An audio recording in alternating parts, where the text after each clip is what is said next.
Good evening, and thank you for tuning in to this week's episode of Wanderlust Wednesdays. I'm here again with Lia da Silva. We will answer your questions later on the itinerary we're going to introduce to you tonight. And that itinerary is the West Indies Explorer. And as always, we will start with a little introductory video. Set out with Viking for 11 enriching days, exploring tropical isles of the Caribbean. Your journey begins in colourful San Juan, Puerto Rico, with 2 days to see the sights of this, one of the oldest and most historic cities in the Caribbean. Then it's on to Tortola, the largest of the British Virgin Islands, and its picturesque capital, Road Town. Antigua's allure is equal parts stunning natural beauty and intriguing history on this British colonial isle that was once home to Admiral Nelson's fleet. Entering the sheltered harbours of St. Lucia, you can sample Creole cuisine in the capital of Castries, or head for the Piton Twin Peaks, a UNESCO World Heritage Site. Barbados is home to rich history, and its parliament is one of the oldest in the Commonwealth.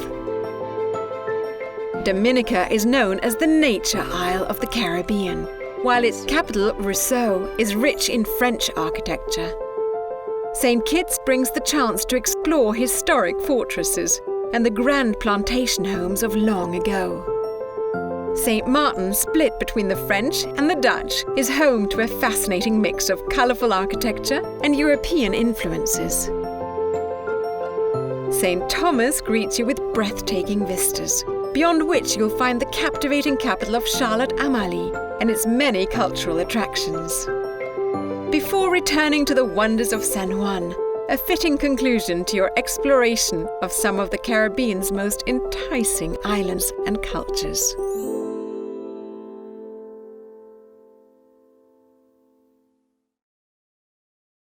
Okay, and after this brief introduction, let's recap and take a closer look at the itinerary. In 11 days, we take you to 9 island nations, some entirely independent and some with stronger bonds to the cultures they blend with their own. Puerto Rico, the British Virgin Islands, St. Kitts and Nevis, St. Lucia, Barbados, Antigua and Barbuda, St. Martin, and the US Virgin Islands. So we have daily port calls, and you will find that on most of our cruises we try to maximize the time spent in port. We make our ships so comfortable that you will feel right at home in them, but we do want to offer you the opportunity to go out and explore as much as possible. We want you to experience each island's own mix of cultures, learn about the local history, or savor the exotic flavors of the local cuisine. If you'd like to arrive early, get your bearings and experience a little bit more of San Juan prior to sailing, we have a pre-extension package. 2 nights in a centrally located, comfortable hotel where you will find a Viking host that can help you explore the city and its surroundings, or who can advise you where to find the best places and the best ways to relax, bask in the sun, and enjoy the beach before you get started on your journey aboard our ship.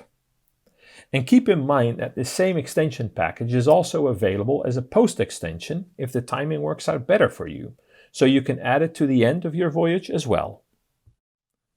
Now let's talk a little bit about Viking's approach to shore excursions.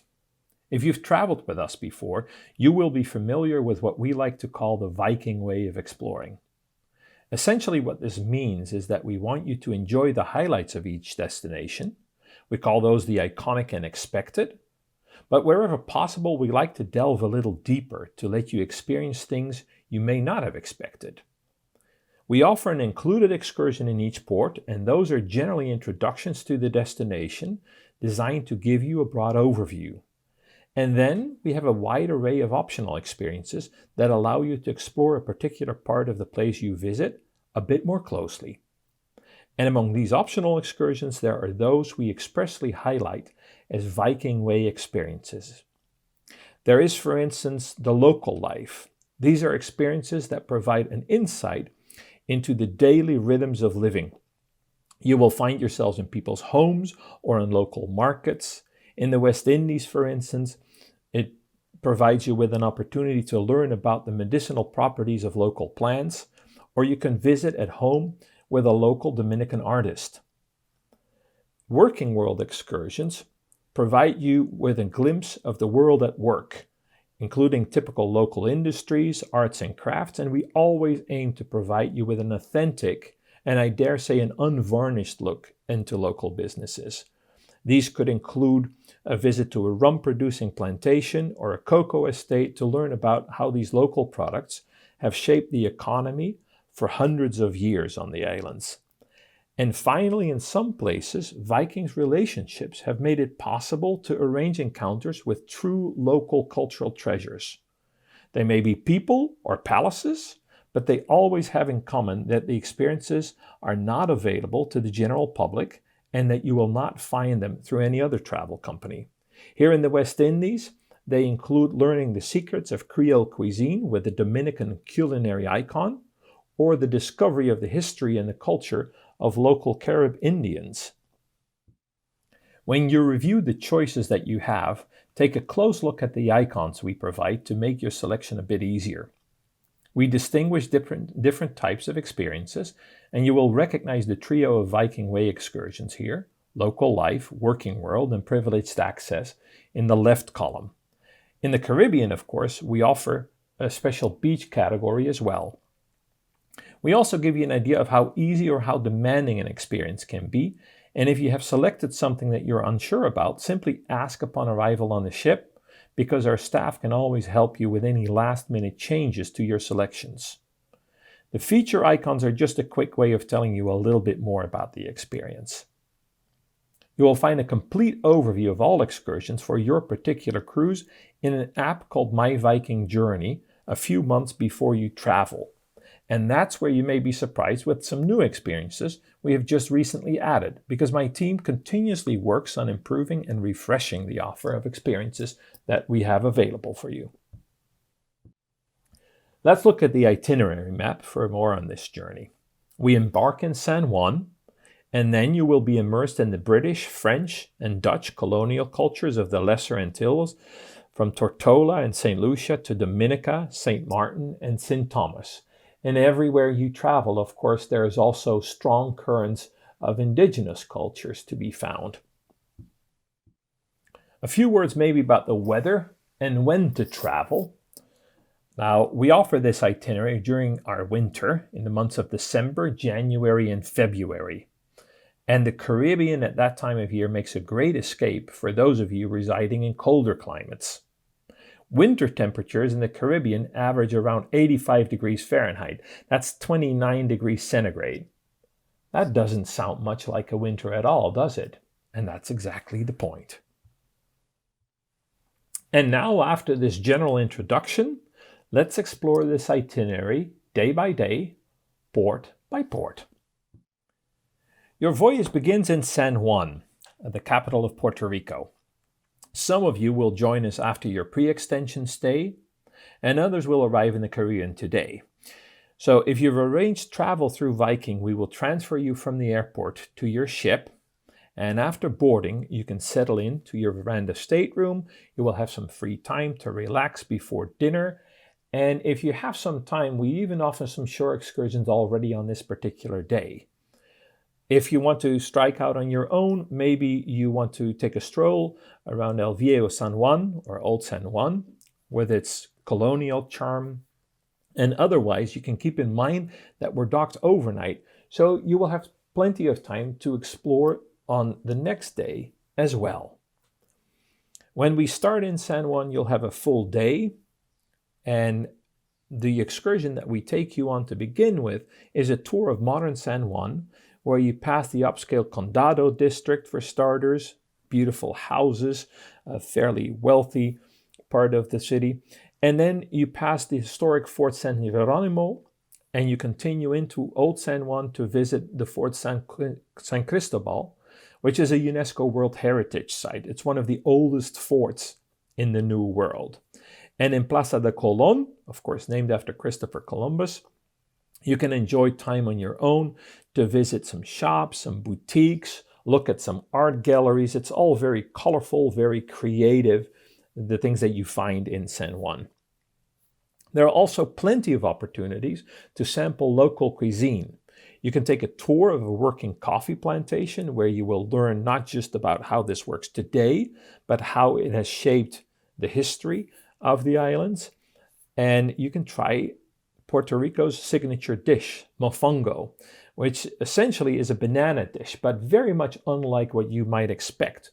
What the image that you see here, it seems like here the mofongo is combined with a little bit of ceviche, because the bananas are eaten, fried and mashed, and they're a hearty dish, not a sweet dish. They can be stuffed with chicken, with small meats, anything like that. It's really works with almost everything. Also, if you're more on the beverage side than on the food side, you could enjoy a mixology lesson, and this of course has everything to do with rum at Casa Bacardi. And once you're done there, you will be able to wow your friends and relatives with your excellent skills acquired in Puerto Rico. It's of course also an island that offers incredible beach getaways, so if that's what you would like to do, we offer an opportunity to simply lounge on the beach and explore the water perhaps a little bit, but primarily sit back and relax. If you're a little bit more active, you could go into El Yunque rainforest to explore the natural side of Puerto Rico. And in the evening on day one, this is also an adventure that it goes into the natural world. We have a kayak trip where you can see tiny little animals that produce, yes, they do, they produce light. It's a phenomenon called bioluminescence, and it's one of the few islands in the Caribbean where you can observe this up close. So that, I think, is probably my favorite thing to do. It's a little off the beaten path, and it's great fun. Your next port is Tortola on the British Virgin Islands. And those islands are known for charming little fishing villages, but also for stunning seascapes. This photo, for instance, is taken at the Baths, an area where along the beaches there are these giant granite boulders that create a natural maze of sorts, which is half in and half out of the water. So it's best explored in your swimsuit. And then the next image is of Cane Garden Bay, one of the island's most popular beaches. It's a long curved bay that is sheltered from the winds. And here you can just relax on the beachfront. You can take a stroll. You can swim in the crystal clear waters of the Atlantic. It's really yours to enjoy. It's one of our beach experiences. If you're more interested in history, you can check out the Old Government's House Museum, a colonial manor, and a former governor's residence that served as a whole host of different things over the history of the islands since the 1780s. You will also see the Lower Estate Sugar Works Museum, which also has that same kind of checkered history or interesting history. It has served as a cotton factory, an agricultural station, a courthouse, and it has other functions. So that's really to delve into the country's or the island's history. A quintessential Caribbean experience, of course, is snorkeling. And you can do that at Norman Island. You will sail across Sir Francis Drake's Channel to an uninhabited island. And they say that this is the island that served as inspiration for Treasure Island by Robert Louis Stevenson. Another great thing to do is to delve into the local life and the working world of Tortola by visiting an art studio that exhibits a lot of work by Caribbean artists, and every once in a while the residents are there to explain their work a little bit. And we take you to Good Moon Farm on the northern shores of Tortola. This produces organic fruits and vegetables, and everything is planted in accordance with the lunar calendar. And at Trellis Bay, you will see the copper and steel structures of a local artisan and a large collection of artwork by artists from all over the Caribbean. And it's a great place to pick up something that you will only be able to get here, that's very unique, and that's something quite different from what you would find in normal gift shops, if you will. We're now in St. Kitts, Britain's first Caribbean settlement that grew into a sugar-producing powerhouse. At one point, they had close to 70 plantations that operated here at the very height of that boom. You will learn about this lucrative colonial era at St. Kitts Fairview Great House and Botanical Garden. That's quite a mouthful, but it's a really interesting repository of relics from that period, of all kinds of botanicals that are indigenous to the area, beautifully preserved rooms, and all of this really gives you a good insight into what the lives of the sugar barons were like, but also what the sugar plantation business meant for the history of the island as a whole. You could also choose to visit the Brimstone Hill Fortress. That's a national park and a UNESCO World Heritage Site. And it is that because it's such an excellent example of British military engineering from the 17th and 18th century. And of course, the military was very interested in having this. It was designed to protect the coastline from attacks from the sea, and also to provide, in case that the attack went further than just the sea, if people were to land ashore, the fortress was also meant as a refuge for the island's citizens. Because of course, it wasn't just Walt Disney's invention. There were really lots of pirates in the Caribbean. Another thing that you could do here is to visit the sister island, Nevis, by private water taxi. You will cross to Oahu Beach on that island, and you will see the capital city of Charleston, including the two-story Georgian-style building that was the birthplace of Alexander Hamilton, the first treasurer of the United States, and the gentleman that we still find on a $10 bill. Then there is something that is quite unique to the island. You can learn about the rich tradition of Batik during a hands-on class at one of those historic manor houses. This one is a 17th century sugarcane plantation that was once owned by an ancestor of Thomas Jefferson's. Today, again, it has beautiful gardens and this little batik factory, if you will. It's a very old technique, and essentially what you do is before you dye a fabric, you apply in patterns wax to the material. And that wax cannot be penetrated by the dye that you're using, and therefore you create these light patterns on an otherwise completely colored background. You will see this in action, and then you can spend some time creating your own masterpiece. But maybe I'm not explaining it as well as the video does that we're going to show you next. Amid the vibrant landscapes of the tranquil Caribbean, one tradition is sure to catch your eye: Batik. Batik is an ancient art form from the Far East and Africa that creatively used natural dyes made from local berries and minerals. This intriguing technique is actually a relative newcomer to the Caribbean, introduced at Caribel Boutique on St. Kitts in 1976, when well-traveled Englishman Maurice Widows wished to share the spirit and character of life on the island. All of our designs have some derivative from our landscape and our culture. It's basically our story on cotton. The process of batik begins with an artist who paints on cloth with molten wax.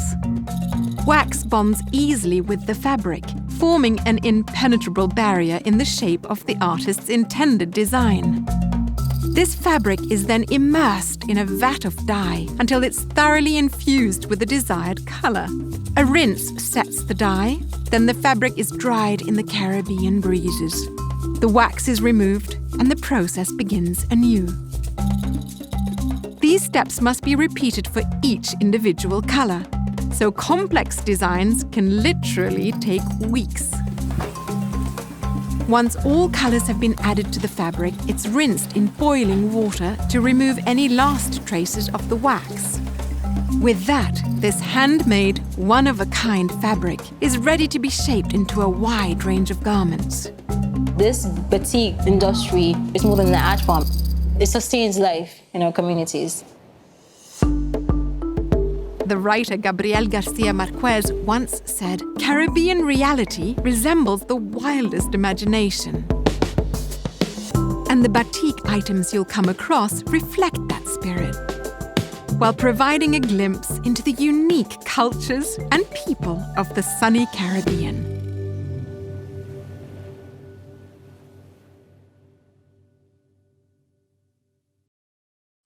On day 5, we're calling on a new port, in this case, the lush and mountainous island of St. Lucia, which was first colonized by the French. So you have a bit of a change in language and a bit of a change in history here. A privileged access tour includes a catamaran ride to Marigot Bay, and this is bordered by a UNESCO World Heritage Site, the magnificent Piton. These tall volcanic spires, there are 2 of them, and they're on a very small little area. It's just about 7,000 acres near Soufrière Bay. It encompasses numerous geological features, a geothermal field with hot springs. They're called sulfur springs because of the way they smell. And it's really a very unique and not easily accessible part of the island.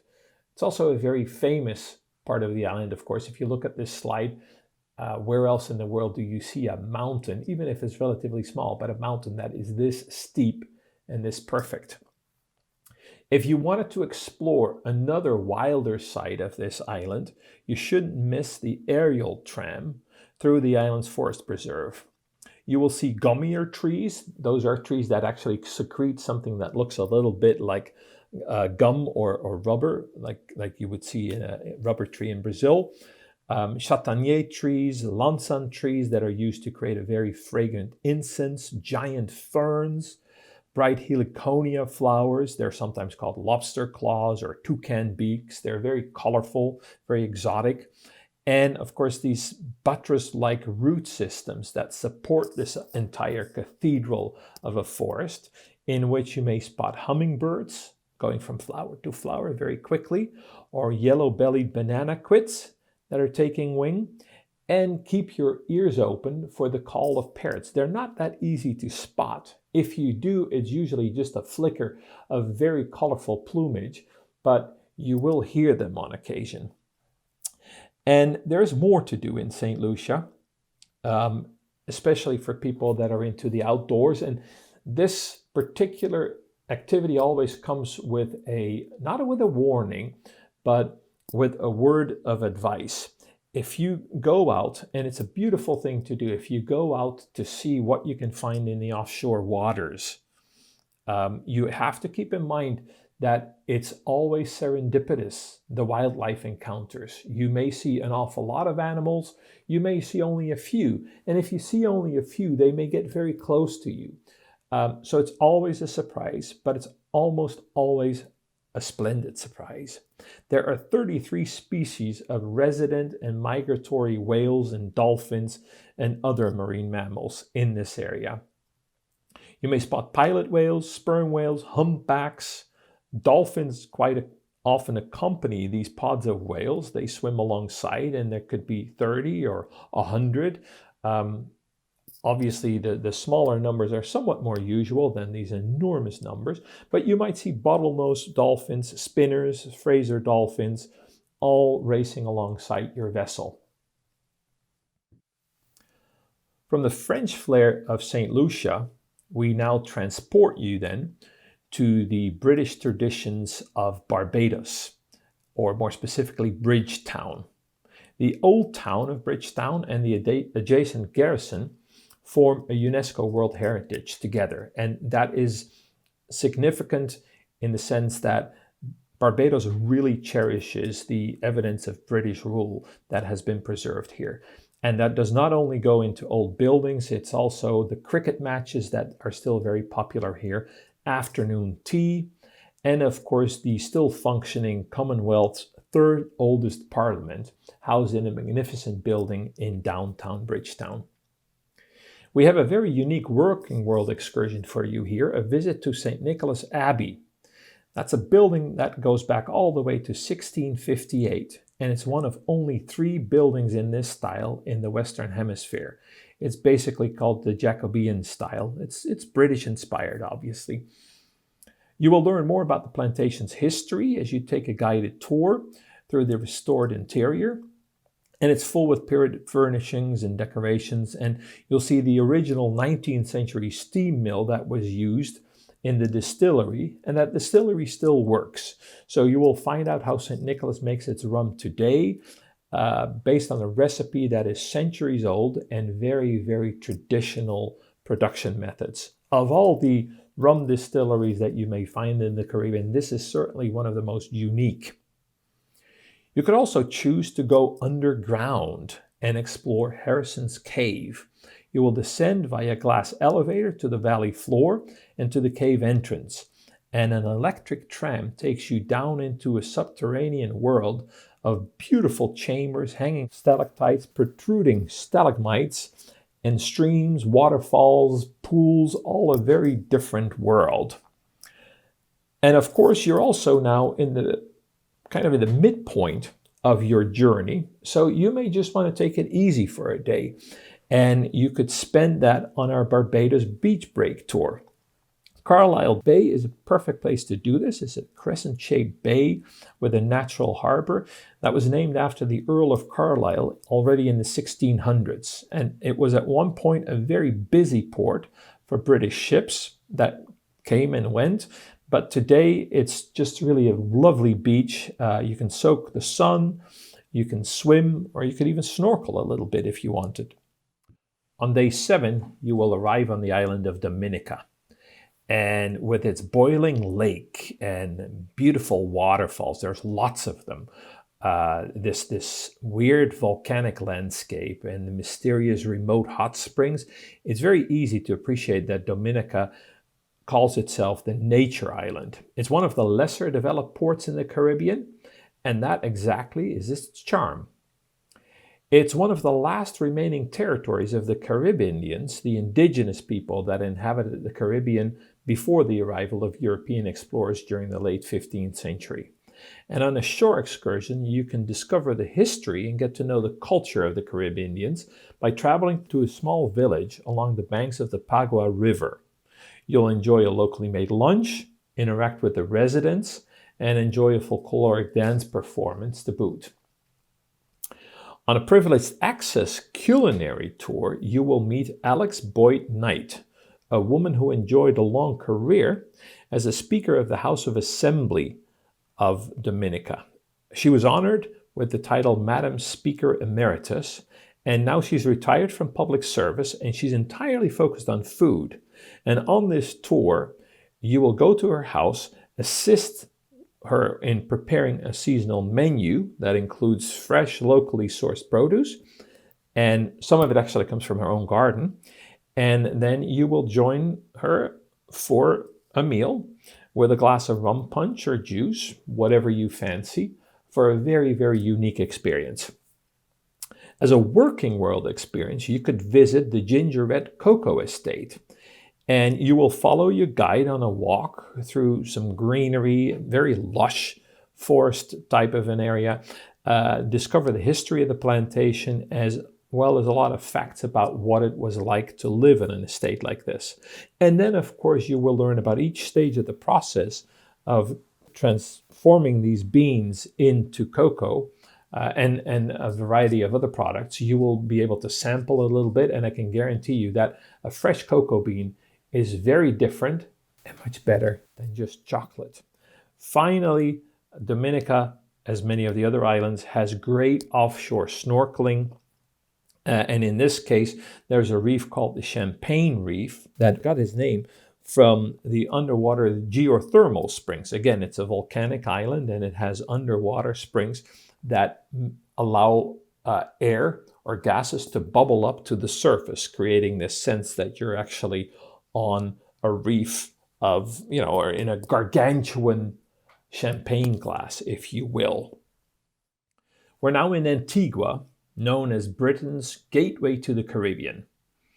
This picture is of English Harbour, where you will find the world's only working Georgian dockyard, Nelson Dockyard, which is also a UNESCO World Heritage Site. And of course, it's named for Admiral Horatio Nelson, who commanded the Crown's fleet here when he was stationed in St. John's in the 18th century. Another fortification that's worth a visit is Fort James.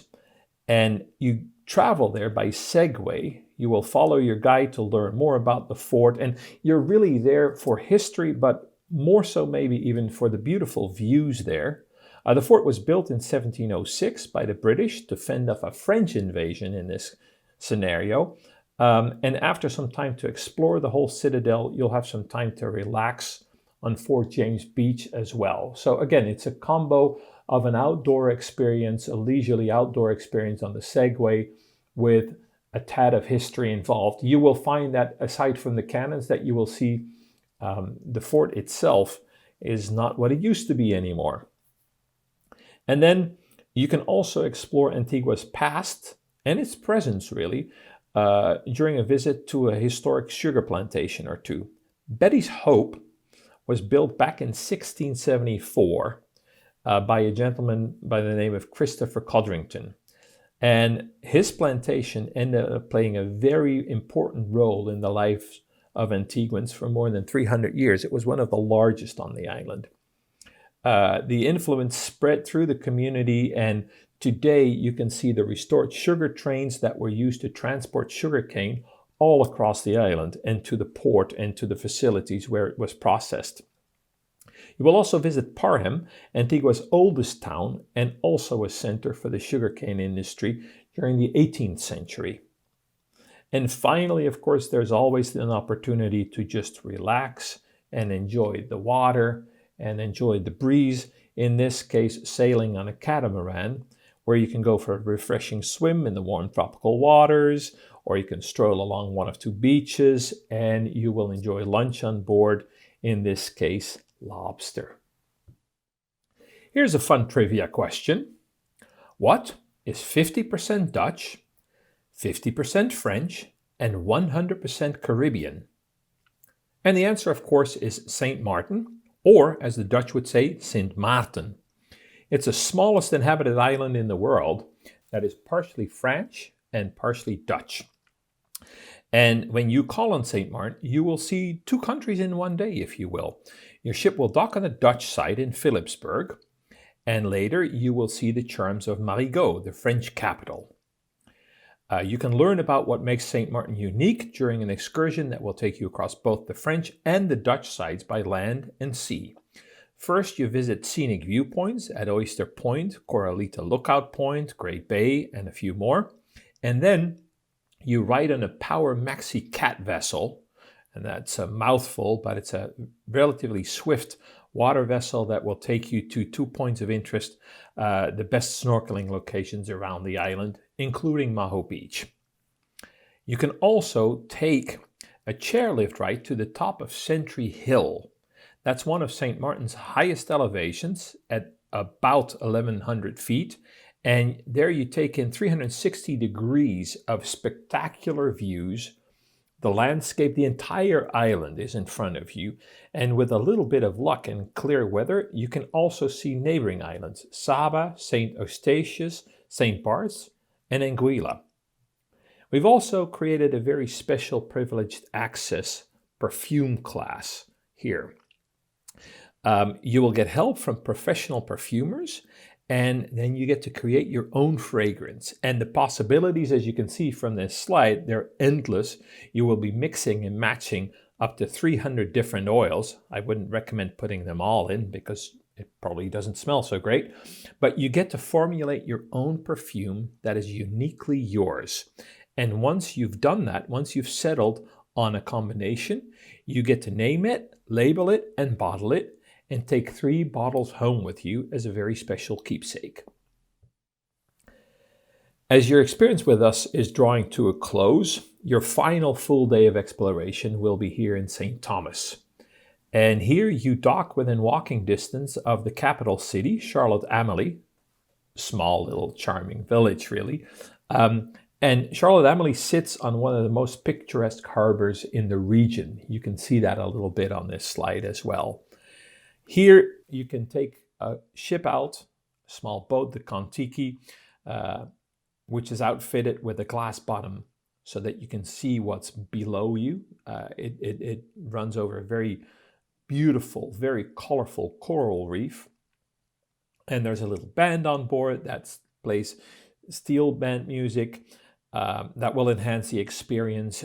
You will have a stop at Honeymoon Beach for an hour where you can walk around a little bit or simply enjoy the sun and stick a toe or two in the water. And en route back, you will have more of this, a little bit of a light-hearted Caribbean experience all around, if you will. If you want to be a little bit more active, we also have a program where you can enjoy a walk and then a ride in a kayak. And finally, you go underwater to take in the views of Buck Island Reef and French Cap to give you more of an experience to encounter nature in a more active fashion. And if there's a little bit of time left on one of the beaches, you may actually even have a chance to witness some hermit crabs as they race towards the water. And then, at the end of your voyage, you will find yourself back in San Juan on Puerto Rico, where you began your Caribbean exploration with us. We would hope to see you back on one of our other cruises. You may extend for another 2 days in San Juan. One way or another, bon voyage home. We'll see you soon. And now it's time for your questions. Thank you for watching. Again, my name is Joost and Lia, and I have Lia da Silva Müller with me, and we're here now to answer any and all questions that you may have. So, Heather, let's get going. Thank you, Joost. Our first question comes from Robert in New York. This is quite a wide-ranging question. He just asks, which island do you think has the best scenic beauty? I'll go first and then I'll let Lia answer too, because I'm sure that we'll come up with different answers. I think I would have to say, the Rousseau, so the island. And Lia, help me out here, because it's on the tip of my tongue. I can't think. Dominica. Dominica, yes. Yeah. So I would go with Dominica, but that's because I like these strange natural features, the lakes that have smoke coming out of them, and the waterfalls and the jungles. I think Dominica is probably one of the least developed of the island nations, and I think that is why it has a lot to offer. What do you think, Lia? I have a couple of them. Straight off of my mind, St. Lucia for the pitons. Mm-hmm. It's a very iconic image of the Caribbean. St. Kitts also is quite striking with the volcano. They have a lot of still remnant sugar canes on the slopes of the volcano. And St. John, where we can reach out of St. Thomas. It's a national park, and the view is amazing. Okay. Thank you. Our next question comes from Alfred in the United States, and he says, I'm hoping to do one of the snorkeling excursions when I take this trip in 2022. In your opinion, which is the best island and location for views of fish and hopefully turtles? Lia? Well, turtles will have to be in Barbados for sure. You also have very good snorkeling in St. Thomas, where you can do it either in St. John's National Park or just off the shore of St. Thomas. The marine life is amazing, of course. So any of the destinations in the Caribbean, you'll have plenty to see. And the waters are so calm that you'll for sure have an amazing experience. Thank you, Lia. Our next question comes from Mackenzie in Chicago. He says, which islands have the best beaches? And they say, we like beaches with some facilities, such as a shop and a cafe, but not to be too crowded. Best beaches. I'm gonna give that to you, Lia. I'm not a beach person. So many. So Antigua is what comes first to my mind. It is an island known for its beaches, said to have 365, one beach for each day of the year. And then, of course, you also have very famous beaches in Barbados. Harbor Lights is very well known for the scenery, and just the water and the quality of the sand's amazing. St. Martin also has very, very good beaches.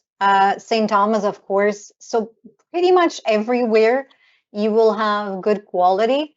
If you like white sandy beaches, I would advise to focus on these islands opposite to St. Kitts, St. Lucia, and Dominica, which are volcanic islands. There you will find a little bit more coarse sand. Dominica, you will find black sand, which is a novelty as well if you would like to try. But any other island will have amazing white powdery sand beaches. Wonderful. Thank you, Lia. Our next question comes from Donald in the United States, and he just asks, can you drink the water after Hurricane Maria? Yes. By now, and it's taken quite a while. Some of the islands have taken a real beating, but by now things have been restored to the way they were. And if you were to travel to any corners of the islands where this is still an issue, we would take care of that. We would make sure that you do not end up with difficulties once you're back on board after a shore excursion. Thank you, Joost. Our next question comes from Ed in Elmhurst in the United States, and he says, what are the best locations for spotting birds and wildlife, please? I would again go with Dominica, but also with St. Lucia. And the aerial tram. Where's the aerial tram again? St. Lucia. Yes. Okay. Yeah. Anything else, Lia? Perhaps San Juan on the rainforest. You may catch some good sightings there as well. Yeah. Yeah. Wonderful. Thank you. Our next question comes from Lorna in Reading in the United States, and she says, can you tell us more about what happens on board during this cruise? Is there any local entertainment? Yes, there is. So we do bring, and this is standard on all Viking cruises. We go to great lengths finding interesting acts that have that have real good cultural ties. We're not just going to bring any kind of jazz combo on. We want it to be the music of the island, of the culture, and we do bring those on board. I couldn't tell you what that is going to be in 2022 because this changes on a fairly regular basis. And for any particular slot, we may have more than one option. So it would really depend on when you travel, but you can rest assured that it's there. And I was just going to, sorry, this is maybe a little late, but on the birds, I just realized that what Ed wants to do is bring binoculars also for the sun deck. You do touch kind of the Caribbean part of the Eastern Atlantic flyway. So to just sit on deck and spot migratory birds, depending on what time of year you travel, could also be great fun. That sounds awesome. Thank you, Joost. Next question is from Edith in Los Angeles, and she says, how easy is it to explore the islands on your own? Do the ships generally dock within walking distance of things to do and see?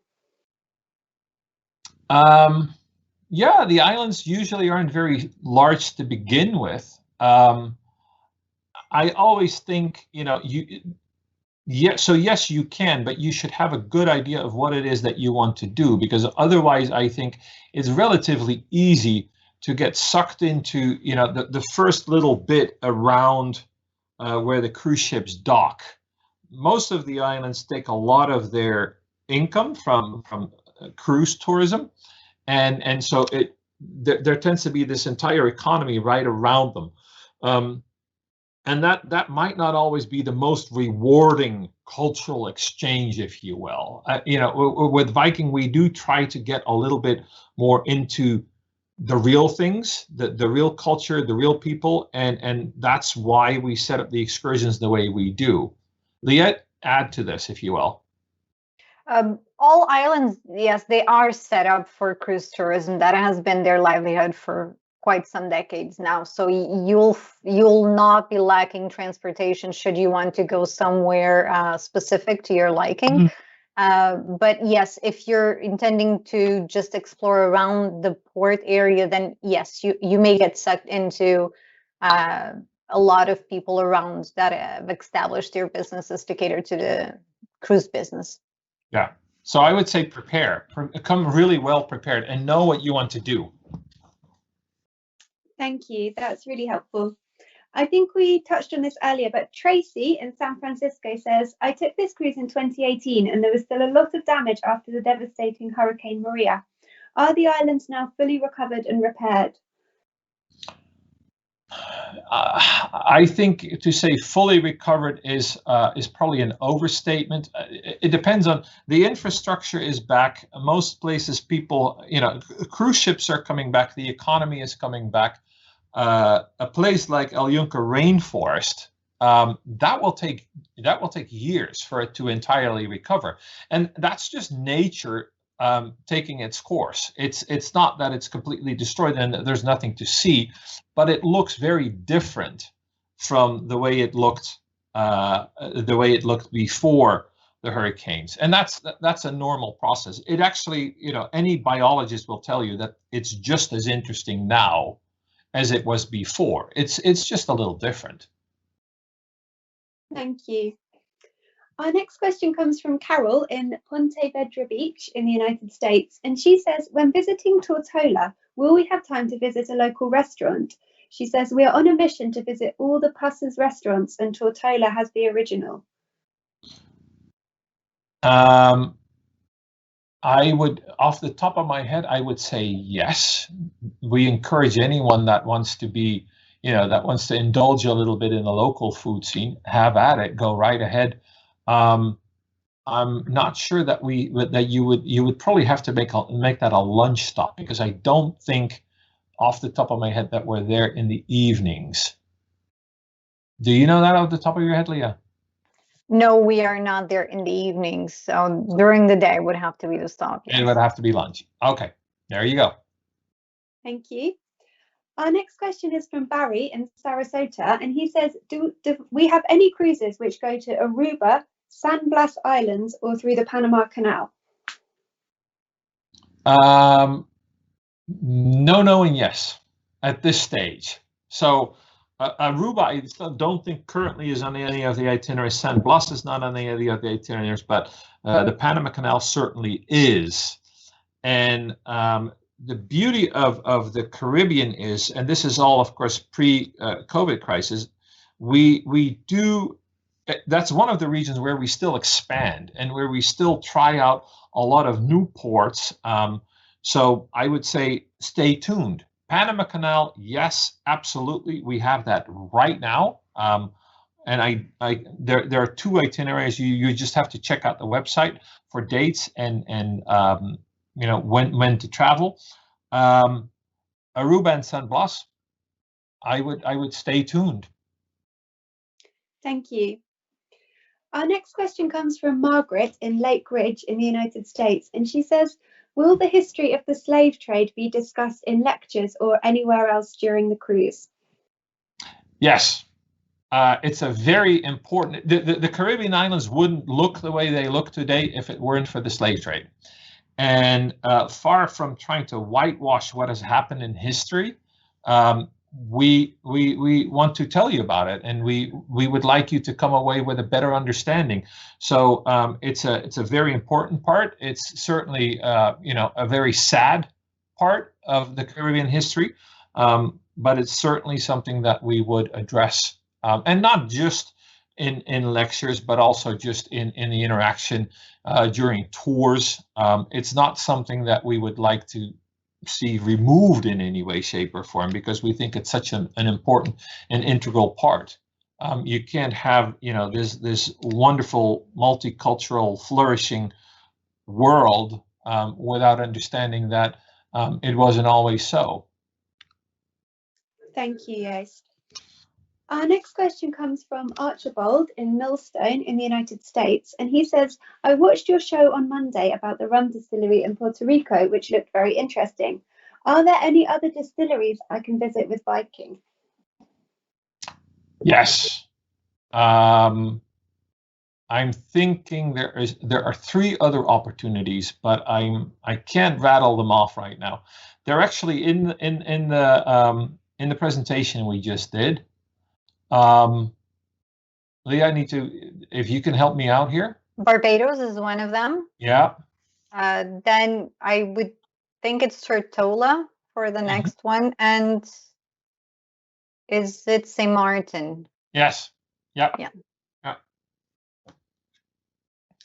Thank you. This is a comment, but maybe you could just tell us a little bit more about this. Tamara in Indianapolis says, the bioluminescence kayaking tour in Puerto Rico is best done on a new moon night. The less moonlight, the better. Some of the tour operators don't go out on full moon nights. And she says, thank you for this informative overview. So maybe for those who don't know, you could just tell us a little bit more about that excursion? Well, Tamara's comment is very accurate. It's not like in a disco. They're not neon lights. They're it depends a little bit on where you are, and it's faint and it moves around because these are live animals, tiny little animals, but animals nevertheless. And so it is something that works best, yes, on very dark nights. And it's a spectacular experience. There are a handful of places in the world where you can do this. This is one that is really easily accessible, and that's why we think it's such a great thing to do. We will probably also not run it if we believe that we have no real chance of seeing anything. So to say, well, you can't do it on a full moon, that goes a little far, because if you know that you have a cloud cover, you're in great shape. Thank you, guys. That's really interesting. Our next question comes from Emily in Seal Beach. She says, if you purchase some drinks ashore, for example, some local rum, are you able to bring this aboard and drink it in your room? Absolutely. Absolutely. I think Viking was the first cruise company in the world, probably, on river cruising. I remember this. This was a long discussion until the chairman said, we're not having this anymore. If people want to, we're all about culture. We're all about local life. If people want to bring local wines onto the ship and we then charge them an arm and a leg to open the bottle. I remember this conversation because it was delightful. He said, no more corkage fees. So no corkage fees, because we want you to experience local life, local culture. That's what you're traveling for. Thank you. And if you forget, then we have the local wines and the local beverages on the ship, of course. So you don't need to get in there. But if that's what you like to do, then by all means. Thank you. Our next question comes from Malvarine in Fitchburg in the United States. And she says, beautiful scenery. With all the different countries included in this journey, what do people do about currency? Do you need visas for any of these ports? Thank you. No visas, and I believe that everywhere an American dollar works. Lia, do you know of any ports that still don't take dollars? No. So they have their local currency, but US dollars is widely accepted as well. Yeah. As any other major credit card, if you so carry. Yeah. Thank you. Our next question comes from David in Salt Lake City. And he says, which is the best optional excursion for seeing the pitons in St. Lucia? You go, Lia. So we have both by land and by sea to the pitons. My preference would be by sea, of course. The view is just uncomparable. You can frame that beautiful picture that will last you a lifetime, and it's just the contrast between the green and the blue of the sea. It's just, there's no comparison. Yeah. And climbing them is hardcore. Steep. Yeah. Thank you. Our next question comes from Maggie in Seneca Falls in the United States. And she says, we are scheduled to do this trip in December with a pre in San Juan. Is there any foods we should try when we are there? Also, what should we see before we board the ship? In San Juan itself, well, you have to try the mofongo in all kinds of different ways, shapes, and form, because that's the local food. Any kind of seafood, really, but it's such a wide variety of different things that you could try. But the mofongo is kind of a must. Lia, you need to add. For San Juan, no, that's pretty good. If you're inclined, fried plantains are also very good, if I can add. Some asado will also be very, very good. Well, mojito here and there to help along the way will be just enough. Thank you. Our next question comes from Elva in Arlington. She says, I'm trying to figure out where St. Vincent Island is, I guess in relation to those that we visit, where the volcano is happening at the moment. It's in that arc. I don't think that you would have, I don't believe that that's problematic at this point. You're in it's a volcanic arc. A lot of these islands are of volcanic origin. But I don't think that is, it hardly ever gets to a point, with very, very rare exception, it hardly ever gets to a point where it brings island life to a complete standstill. St. Vincent itself was hard hit, and it just so happened that my wife, who's a teacher, had students who were there over the holidays and who had a very hard time making it out on time. So yes, the island has taken quite a beating, but overall the region is fine. Thank you, Joost. Our next question comes from Laverne in Ohio. She says, Antigua looks so beautiful, especially Nelson's Dockyard. Which is the best excursion for seeing all that this island has to offer? It's a tough question. When in doubt, the bird eye view is always the best one. There is a tour that will mostly it focuses on Montserrat, but it also gets you pretty amazing views of Antigua.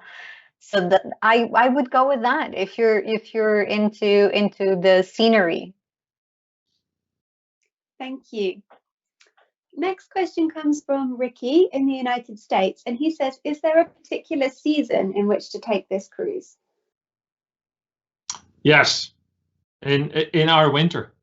That's when you travel to the Caribbean. After that, it gets hot very quickly, and it's only half the fun. So that's why we offer it. It's a very short season for us, and that's exactly the season in which you would want to travel.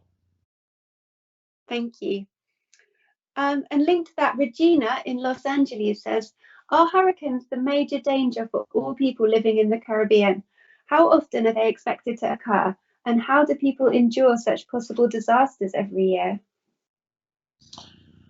That's a really good question. I think wherever you live in the world, there are some places that are incredibly stable, and then there are places that that have these where people just live with it. I frankly, I spent a lot of my time in Southern California, and people would always ask, how can you live in a place that's expecting earthquakes and that has earthquakes?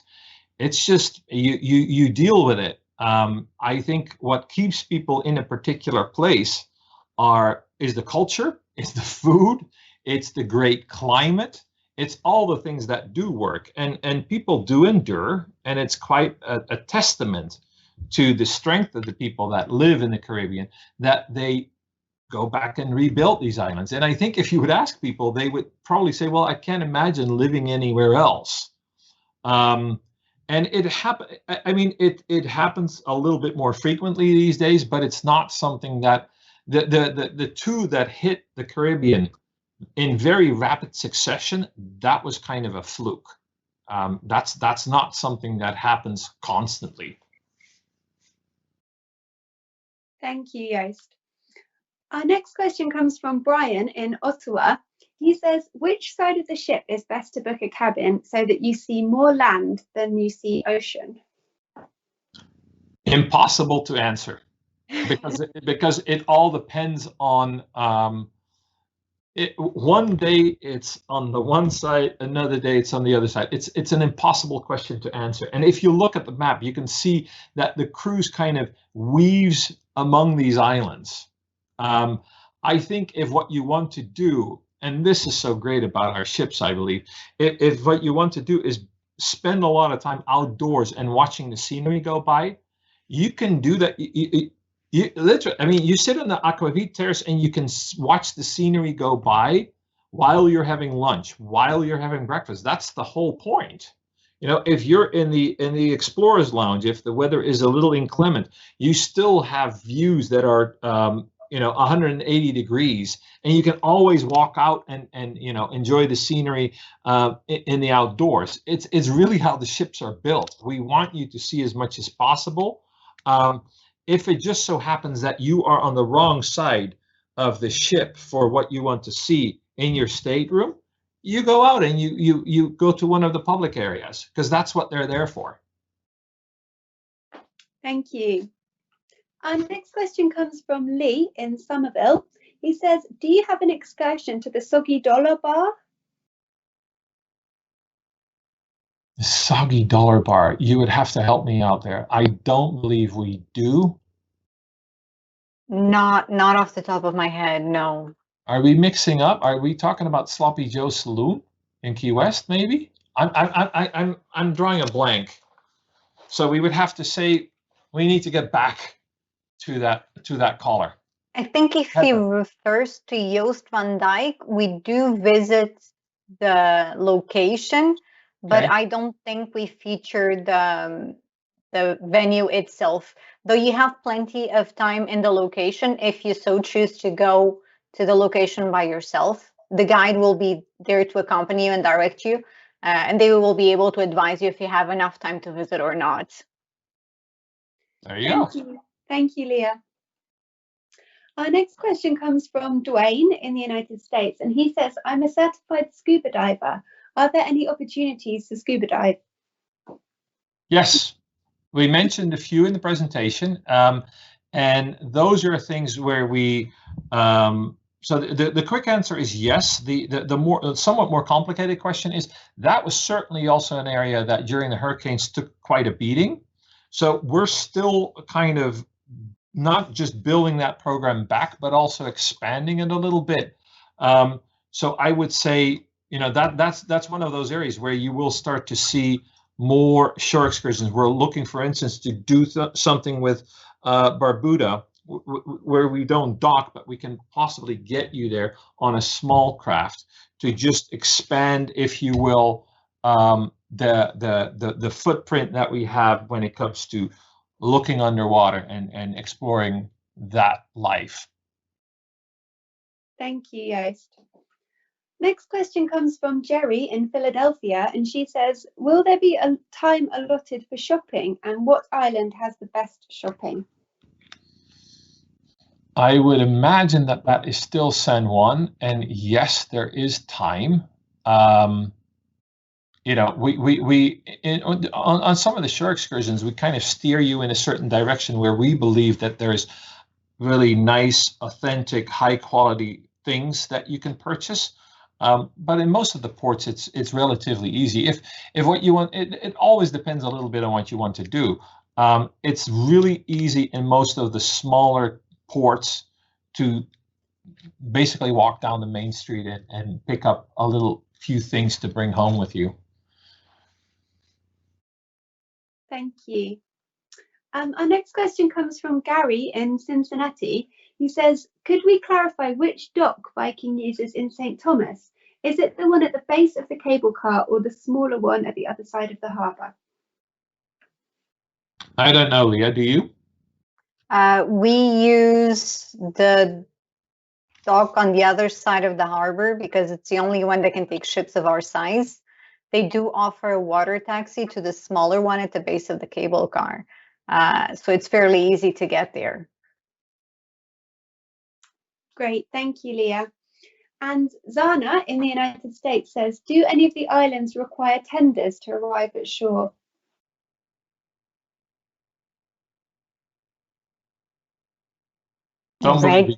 Regularly now. No. We may be forced to tender for some other reason, but our regular is docking locations, yes. Yeah. Thank you. Next question comes from Bishop Richard in Pompton Plains, and he says, From the perspective of weather, when is it best to avoid travel? If a hurricane or a severe storm does develop, what is the contingency for the cruise? Well, as you can imagine, a big part, and this goes worldwide. We watch the weather all the time. It's really, we have a nautical team, and this is just part of what they do every day. And they don't look at the weather tomorrow; they look at the weather weeks and months out. So anytime that we would see any kind of a threat, we immediately start to think about various different contingency plans. And generally what we try to do is balance between, okay, we understand that our guests have booked a certain itinerary, and maybe we stay as close to the original of what people have purchased. That's a really important thing. But sometimes we also are more or less forced to say, okay, if we take a little bit of a longer view, and if we anticipate that this is what's going to happen, maybe we just need to make a reroute that is just as good, but not exactly what people would have expected. And those are discussions where we get everyone in the room, not just the nautical people, but we will get Lia in the room to make sure that our shore excursion program is still a good program that offers things that are very similar. And then we reroute. It is, it doesn't happen very frequently, but it is very much part of what we do. And developing contingency plans. I couldn't give you, well, if this happens, then we do that, because contingency plans by their very nature are always adaptations to a very particular situation. But we do this for a living. That's very helpful. Thank you, Joost. Our last question for tonight, it comes from Val in Philadelphia, and she says, what is the food like during this journey? What is the food like? The food on the ship or the food off the ship, or both? I think both. Okay. I think what we always do, wherever we travel, we bring the experience, we bring the cultures that we visit onto the ship. So you will get local food, or food that is at least very much inspired by local traditions in the restaurant. In as much as we source food locally, you'll have whatever was on the market that day. And then I would still say, have breakfast on the ship, big fat breakfast on the ship, most important meal of the day. Dinner, relax, have a nice, dress up a little bit, have a nice dinner on the ship. And for lunch, if you can, stay out there, because the food is phenomenal. And I mean, this is how I travel. You want local food in a local place. It's always, there's a chance that you find something that you don't like so much. But I would say in the Caribbean, it's far more often hit than it is miss. I would take a chance anytime I go there. Lia, what do you think? Agree completely. And the fruit in the Caribbean is just on another level. Sun and good weather do wonders for the flavor of the fruit. So if you pass a market, grab a couple of fruits. Maybe you've never seen them before, but try it, because it's amazing. And then you have the staples that are brought to the Caribbean by the several cultures actually that formed what is the Caribbean nowadays. You'd have jerk chicken, Creole rice. You have a little bit of everything. You have the spices from India, all of it. It's amazing. It's just, there's not going wrong. And you have a lot of cultural flavor right there as well. A lot of European. In St. Martin, you'll have a lot of European, actually. It's where I've had the best tiramisu of my life. So I think you must try. Yes, and do all the food excursions. Thank you so much, Lia and Joost. I think that's all that we've got time for tonight. Thank you. Thank you. Thank you for watching, and see you in a few weeks.